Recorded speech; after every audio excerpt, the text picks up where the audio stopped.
Yeah, yeah. Well, it just kind of ends. So be prepared for an end. But isn't that a great, happy song? Isn't it? Hey, good morning, everybody. I want to just say that Annette is in Michigan, and they just celebrated her grandmother's 100th birthday yesterday. So yeah, isn't that amazing? So because she's not here, I had to iron my own shirt yesterday. Hey, what? I thought it was pretty good. It was wrinkled, and I plugged the thing in and got a little water on it. I think that was okay. Yeah, the iron mark in the back. The big stain I didn't see, because then I said, you can't wear that. I just got a stain on the front. Where? And I'm like, I never see that from here. And it's like, it's up there. So it's just funny. So she'll be back on Tuesday, and I'm just batching it. I guess it doesn't happen to me too often. So I'm not a guy that likes to be alone. That's just not me. So anyway, I'm an extrovert, and I like company all the time. I like noise. I like the activity. Imagine that. You guys knowing me already, right? And I'm going to just take this opportunity too, and I got to start because I got to get better at this, saying good morning to people on Facebook who are going to be watching it there, and I suppose Annette's going to be watching it there. Hi, sweetie. I made it here. Ironed and everything. So, okay, I don't know if she's going to watch it, but if she does, I got it covered. So, anyway, let's get to the message. When I started working for the Assemblies of God in Wisconsin at the district camp, like the Lake Geneva here, it was called Spencer Lake. And one of my biggest roles there at that point was I worked with volunteers. Okay, I was hired originally as the construction manager, so I was kind of just in charge of all the building projects and maintenance and stuff like that. It ended up being more years later, but that's what I started out doing. And but one of the parts with the construction and the maintenance is I was in charge of the volunteers, all right? And a lot of the volunteers were RVers, okay? We called them RVers. And RVers actually helped, if I'm not mistaken, to build this. Well, the building was built, but did the work inside this building. Am I correct on that? So they came. So it's just a wonderful group of quote unquote, can I say, and I'm sorry, RVers, if you're watching this, old people.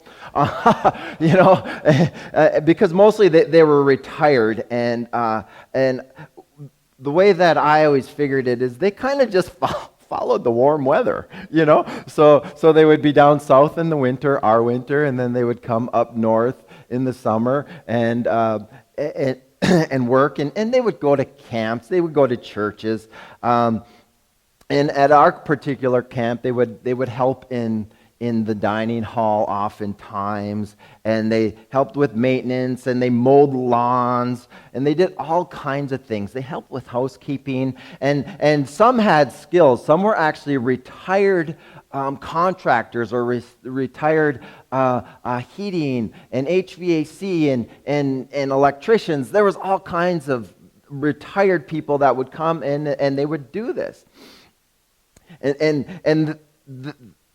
There was also at our camp just like volunteers, okay? People would just come and they volunteer for everything.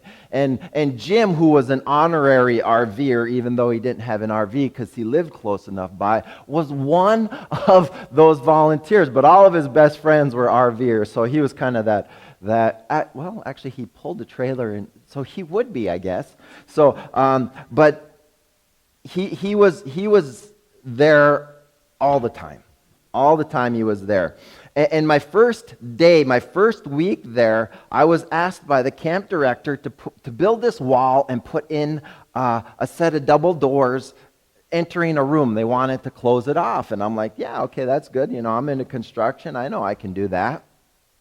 And I had all my stuff together, and thank goodness they had already previously ordered the door. They knew I was going to do this, so I went and got all the stuff ready, and I was trying to find it, and I had it all laid out in the room, and I was just getting ready to build this stuff, and Jim showed up, the volunteer Jim. And he started telling me how to install this door. He started telling me how to frame. He started telling me how to do all this stuff. And of course, I'm trying to be cordial and gracious, and I never once said, yeah, I know. I just didn't. I'm like, okay, I didn't grasp the importance of volunteers at camp at this point. It's my first day. So I'm being real cordial. And he started to telling me about the guy that I replaced, Randy. Okay? Randy. Not that Randy. Randy. That's not Randy. That's Rodney. Randy. I did that to him this morning too. So, okay. Sometimes I'm just a big idiot. Okay, let's move on. Let's move on. I'm so sorry, Rodney. He does all of Facebook people. If it wasn't for him, we wouldn't be out there today. So sorry. Let's get back to the story. Okay, so because I do have a point in all this, believe it or not. You know me by now. I have a point in what I'm doing. So he started just telling me how Randy would do it, and all about Randy. And this is my first day. This is my first day at work at this new thing. I'm already feeling insecure because I'm in a new position. Then Randy comes, Jim comes and starts telling me about this. And after working with Jim for about an hour, my confidence was low. It was like at the bottom of the confidence barrel. If there was a barrel full of confidence, I would be scraping it from the bottom. That was it. And he was talking about what an awesome guy Randy was and how good Randy was at everything. And Randy was the man. He was, and I totally felt like Jim here had no space in his life at all for me. Nothing. And the funny thing is, I'm the one that was in charge. I'm the one that was responsible for everything. And I started to feel, can anybody relate to that? Does anybody have, you're trying to compare it to yeah, I see hand, okay. Do you see what I'm saying? And I felt like I had to come just flying out of the starting gate, and I was in immediate competition with a guy I didn't even know. And on that day, during that time span, every insecurity I had in my life, everything that I was even remotely insecure about, just surfaced. And I remember I remember talking to Annette. Now, she hadn't even moved there yet, all right? This is my first day. The kids were going to finish school, was the plan. And I was there alone, batching it. And I remember calling her and thinking that there's no way, Annette, there is no way I can handle working with these old people. Now I'm old. Yeah. Now I am one. I'm like, okay, I got to move back to Michigan. I have to. There's no way I can compete with Randy. He is just an amazing guy. I don't know him. I started second guessing the decision that we made to move and to start this new position, to literally start a new way of life. I was thinking things like, I am not good enough for this. I shouldn't even be here. I should never even have taken this position. And I'm thinking, will I ever be good enough? Will I ever have the confidence in myself again to do anything? Will I ever measure up to Randy's standards again? A man I've never met? And this was the first day. This was my first day, day one. Can you imagine feeling like that? And I'll tell you, for me right then, there was no bright side. I was not looking at any bright side. I was so down. And it took me months, literally months, but I did overcome my insecurities, and I was able to gain all my confidence back. I was to gain it back. Can anybody relate to that? Just feeling like maybe the confidence vacuum sucks it right out of you. And you're like, I can't do that. I can't do that. Oh, there's no way I can do that. Am I alone when I say that? See, some of us have such huge insecurities in our lives that every day it just becomes this challenge the moment we wake up. And every day we struggle just to make it through the day with those insecurities. What we're doing is we're neglecting the very abilities that God gave us. We're neglecting to recognize the things that we are actually good at. We're neglecting that.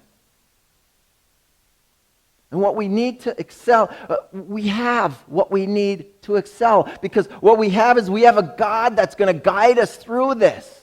We have a God that will pick us up. We have a God that does not want us to struggle. He doesn't want us to struggle.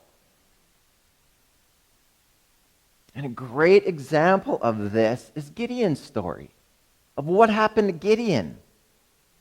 About the struggles that we may face, about our insecurities, about our lack of confidence.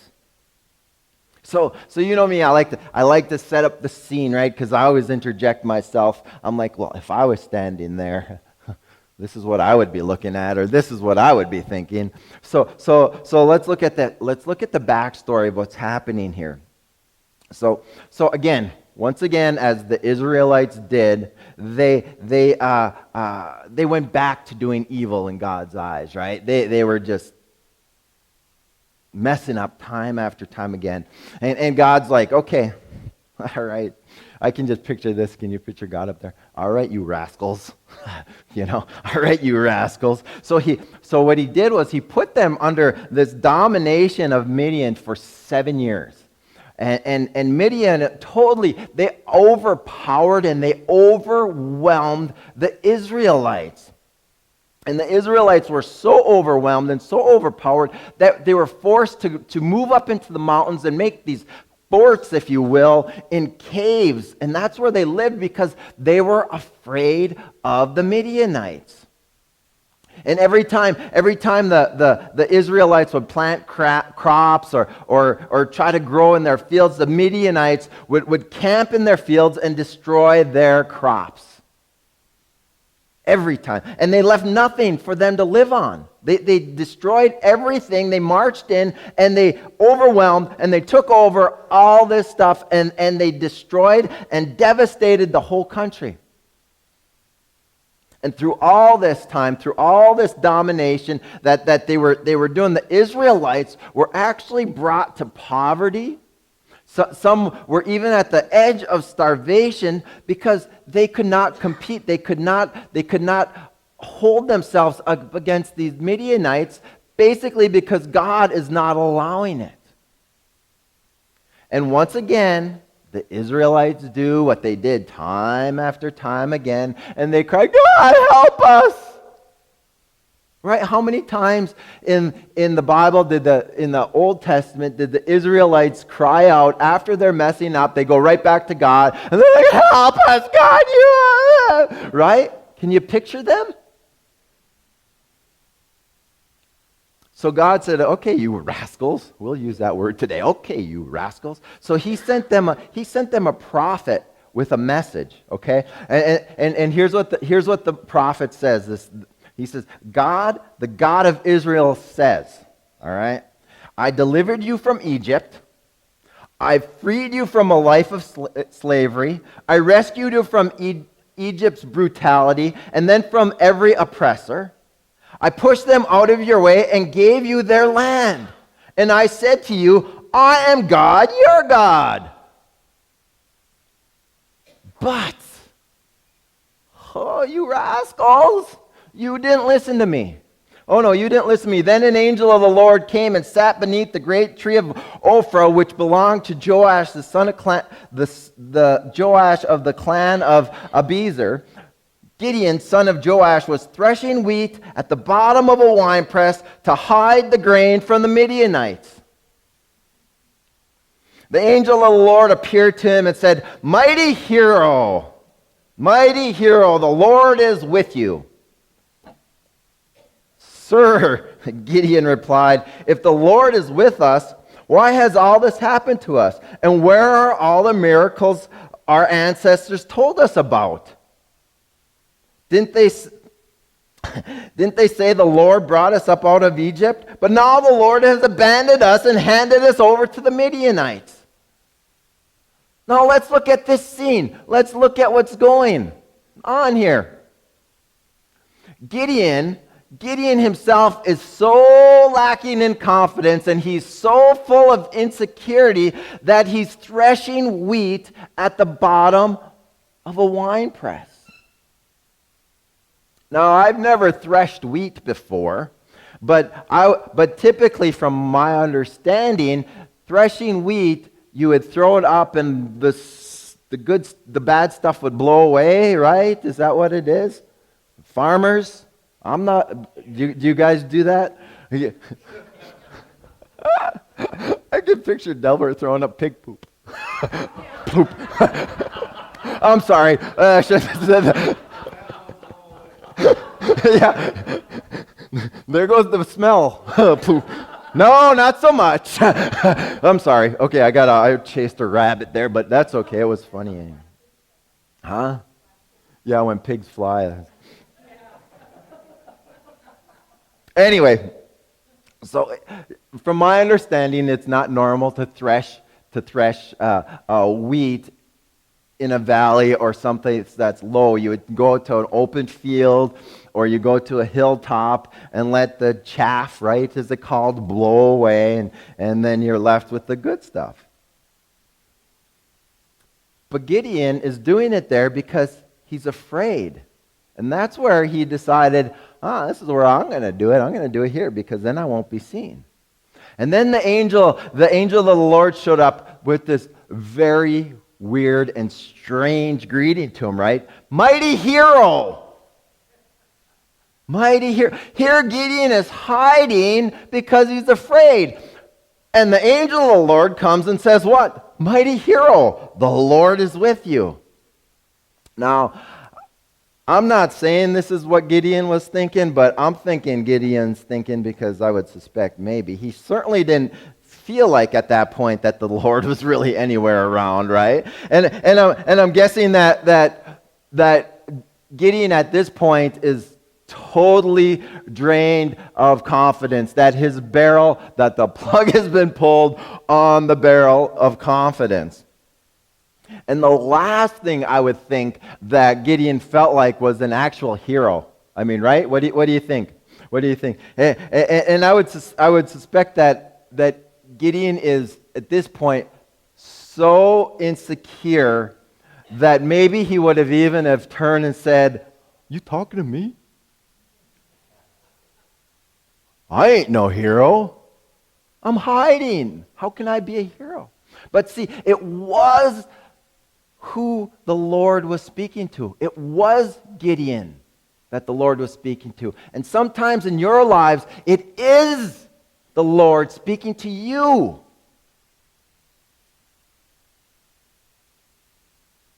And you're just not paying attention.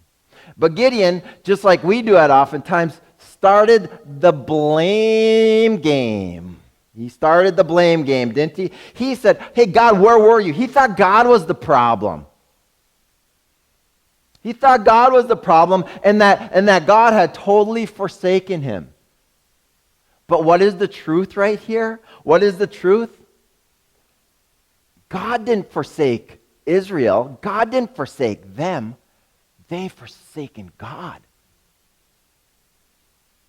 So maybe in your lives today, maybe this is for someone, if you're feeling this, what Gideon felt, and you're blaming God, if only, God, if only, God, if only, maybe the problem isn't with God. Maybe the problem lies in you. Ouch, Pastor. Ouch. Well, then the Lord turned to him and said, go with the strength you have and rescue Israel from the Midianites. I am sending you. But Lord, Gideon replied, how can I rescue Israel? My clan is the weakest in the whole tribe of Manasseh, and I am the least in my entire family.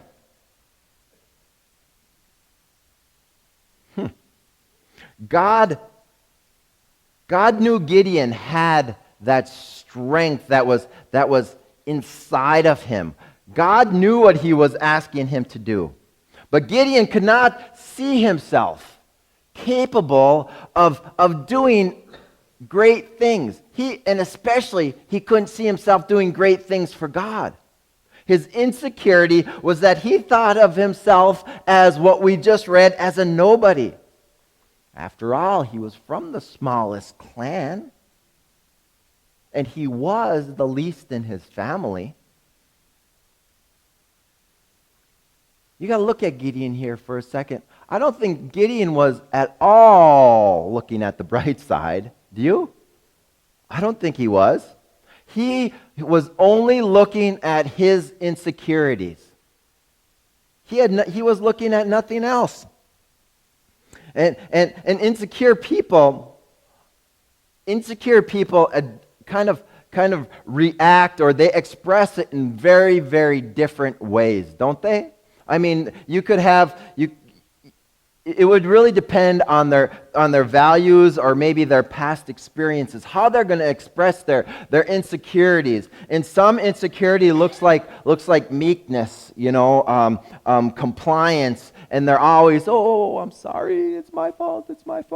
And others, it's just the total opposite of that. It's boldness. It's defiance. It's never admitting wrong. And in my case at Spencer Lake, it was just totally, I can't do this. In one person, insecurity moves them to avoid tension at all possible. If it's possible, I'm going to avoid any attention at all, just like Gideon did on the bottom of the wine press. Others, they want to say, look at me, but they're insecure. But what is in us? What's in us that makes us feel this way? What's in us that makes us feel insecure? What's in us that makes us feel like we lack this confidence, that we just don't have anything to move forward? Not looking at the bright side. What's in us that we just can't even think, hey, you know what? There is a bright side. That was cool. That was good timing. Did you hear that?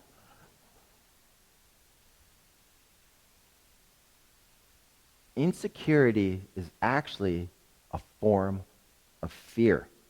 Timothy says, for God has not given us a spirit of fear, but of power and of love and of a sound mind. And as believers, we have this internal struggle happening. And Gideon and Timothy were experiencing this same struggle internally. And if we focus our abilities or the potential threat that can come from doing God's work, then fear or being timid is going to arise in us. You can be the most extroverted person in the world, and you know that God's telling you to go talk to that person because God knows that person needs to hear from Jesus right now. But what keeps you from doing that? It's your fear. It's your fear. But if we're being constantly filled with the Holy Spirit of God, then He's going to help you overcome that spirit of fear. Now, let's not be fooled. There are times where God allows us to feel insecure. Like, for example, if someone, I will go to City Life, if someone invites you out to their apartment, and you walk out onto the balcony, and you're on the 15th floor, and the railings rotted away. You're probably going to feel a little insecure, and you're not going to want to step next to the edge or even lean on it, right? Insecure. Or say you're in the military, and you're riding on a lonely road somewhere in Afghanistan, and you know there's landmines, road mines, and RPGs and everything else, that you might feel a little insecure, right? But God, He designed this insecurity in us as a warning sign that, hey, you know what? You're in a vulnerable situation here. There's maybe a dangerous situation, a dangerous circumstance, and that insecurity instructs us to take some physical protective action, right? It's like, maybe I'll go back in the apartment, right? But what we've learned throughout whatever, that insecure is just not this fear-induced thing by circumstance, by something around us. But this fear that comes on us so tenaciously that it actually becomes our state of being. Insecure, lack of confidence. And what we mean by insecure is that significant loss of our confidence, or the fear that we're going to be disapproved, that others aren't going to approve of us, or we're going to be rejected by somebody or something, or for some reason, or maybe we're just in this constant sense that of we're inferior to everybody. And this is the kind of insecurity that I think Gideon was facing. I think this is how Gideon was feeling. And then in verse 16, he says, the Lord said to him, I will be with you, and you will destroy the Midianites as if you were fighting against one man. Now, can you believe he tells him this? So he's saying, you know what, you're going to have this whole army in front of you, this whole army. But it's like there's one person there. You're not fighting a whole army, you'll be fighting one person. And here we maybe think in this scripture that Gideon is getting the confidence from God that he needs to go and fight against all odds. But I think that's what we want to think. I think we want to think that God is giving Gideon confidence. And we want to think sometimes that God is gonna just drop this load of confidence, or this load of security right on top of us and within us, and it's just gonna, here's a word picture for you, ooze like a boiling sore of pus. There's a word picture for you. But listen, guys. God's assurance to Gideon was not to build up Gideon's self-confidence. It was to assure him that God, He Himself, was with him. And Gideon really didn't need confidence. He didn't need more confidence. What Gideon needed was God confidence.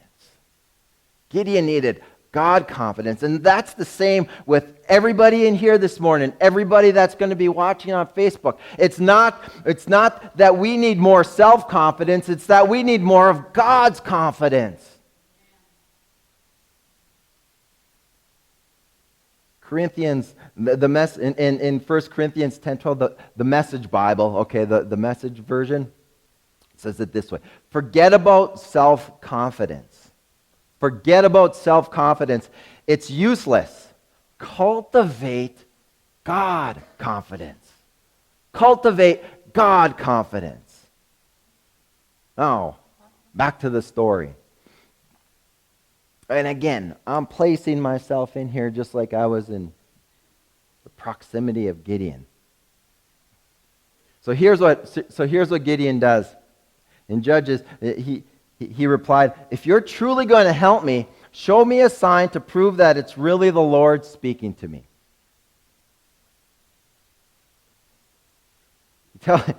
Gideon tells the angel of the Lord, he says, "Hey, stay right here, and I'm going to bring back an offering for you, okay?"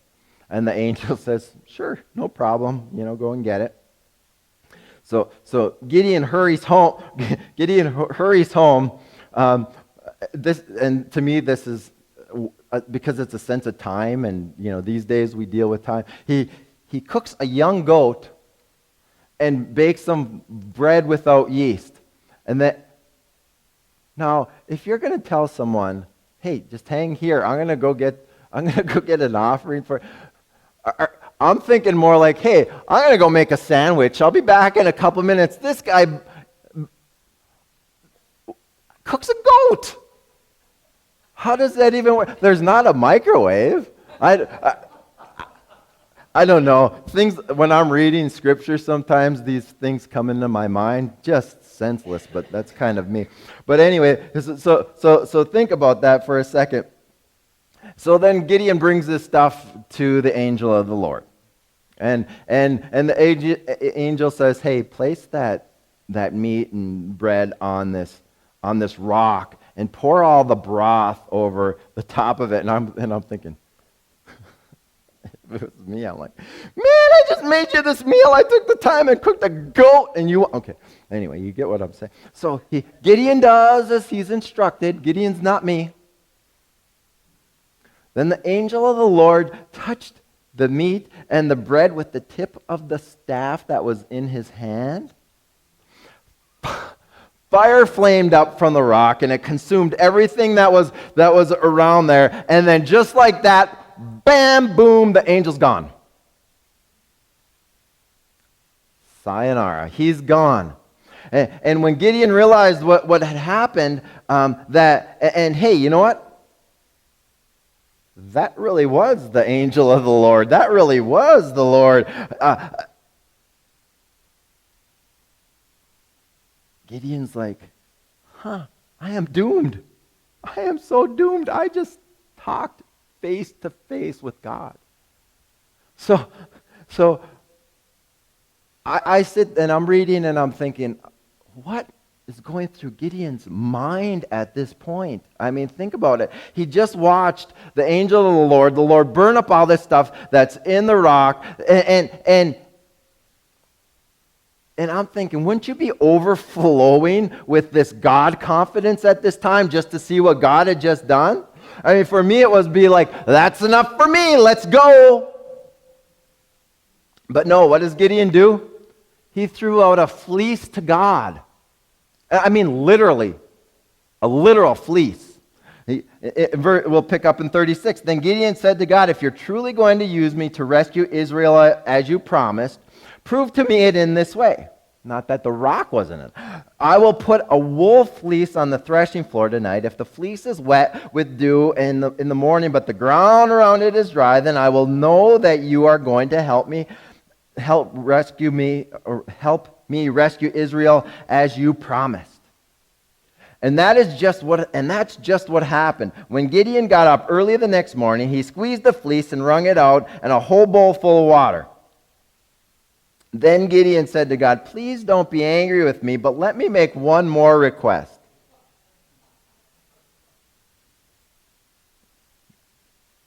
Wow, okay. All right, Gideon, he did. "Let me use the fleece for one more test. This time let the fleece remain dry while the ground around it is wet with dew." So that night God did as Gideon asked. The fleece was dry in the morning, but the ground was covered with dew. Wow, think about that for a minute. Now here's Gideon, right, speaking with the Lord, talking to the Lord, and I'm thinking, okay, if I'm in this scene, if I'm in this situation, I'd be like, seriously, Gideon, are you brain dead? Do you have anything up above? Maybe you had one too many glasses of wine when you were threshing down the wheat in the wine. Was this rock not enough? What more do you need, Gideon? Come on, man. Come on, let's get with it. You know that phrase, I threw a fleece to the Lord? This is where that comes from. It was a literal fleece. A little fun fact there for you. But I'm thinking God's like, oh, you know what? I'm going to play with Gideon here a bit. I'm going to play around with a little bit. And he said, but I wonder if God's thinking, okay, Gideon, you want proof from me? And not once, but now 3 times. Now I'm going to reduce your army, Gideon. Your army is at 32,000. Now I'm going to reduce it, Gideon, to 300 men. Ha! Now, can you imagine? Can you imagine being in that situation as Gideon? But here's what happened, because here's God and his awesomeness. Okay, now listen to this. This is awesome. That night the Lord said, "Get up, go down to the Midianite camp, for I have given you victory over them. But if you are afraid to attack, go down to the camp with your servant Purah. Listen to what the Midianites are saying, and you will be greatly encouraged. Then you will be eager to attack." So Gideon took Purah and went down to the edge of the enemy camp. The armies of Midian, Amalek,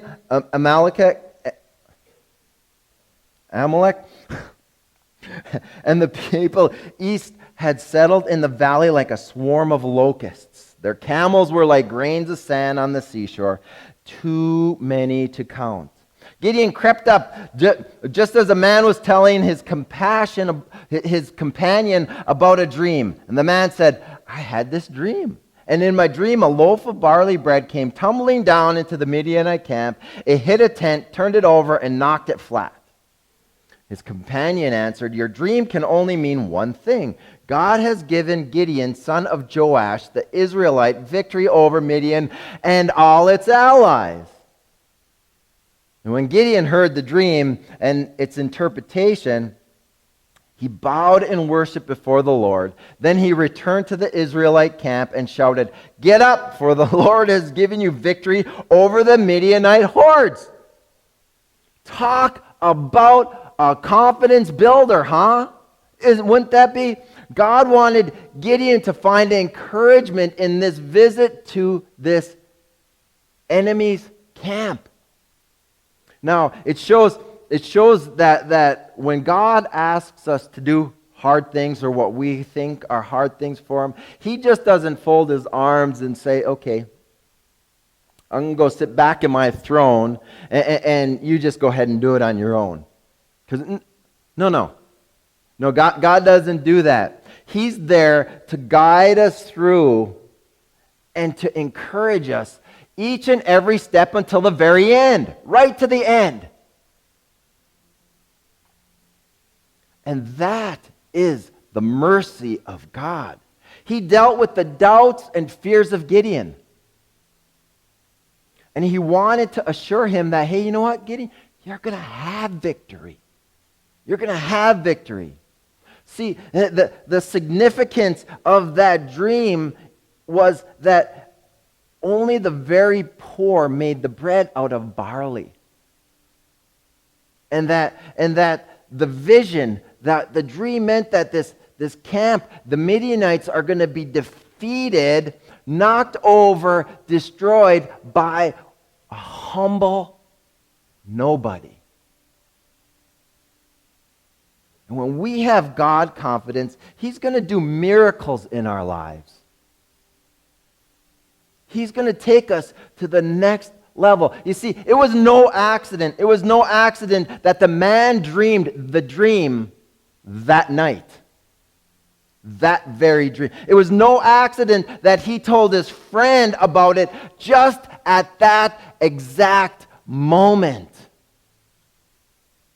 And it was no accident that Gideon came to the specific place at that specific time where he overheard the men speaking. It's no accident. Gideon's faith, man, it must have been just over the top, knowing that his enemies were afraid of him. Over the top. That God's confidence was in him. And it's that same God confidence that we can all have, that we can all share. Gideon's encouragement at that point was contagious. You know, he received that encouragement, and he took that and he spread it among his camp to others. And his encouragement built their faith. It built their God confidence. And that's the way it should be. That's the way we should be. See, overcoming insecurity, it starts in our lives with identifying it in our lives. It's like we have to know. We have to know until we're dissatisfied with the insecurity that's inside of us, because it has robbed us, and it's marked us, and it's molded us. And we will never, and we can never be motivated to take actions, to do things differently, if we're just walking around with zero confidence and just loaded, filled up with insecurity. And once we're honest with ourselves about the effects that the insecurity has in our lives, we then can make we make that decision. Hey, you know what? I'm going to fight back. I don't need to live like this. I'm going to fight back. We must understand, man, that getting this confidence is a choice that we're going to make. It's not your friend, it's not your wife, it's not your husband or your kid. We have to make it. But since it's a choice, let's start choosing it. We have the ability, every single one of us here, to choose confidence. Because confidence is basically just an emotion. And we can actually, when we come down to it, we can control our emotions. Oh, we might be emotional, but we can control our emotions. And avoiding it isn't going to free us from it. God wants us to examine this. Even though we may be so afraid of what's on the other side. But we can't listen to our fears. We just sang a song this morning, right?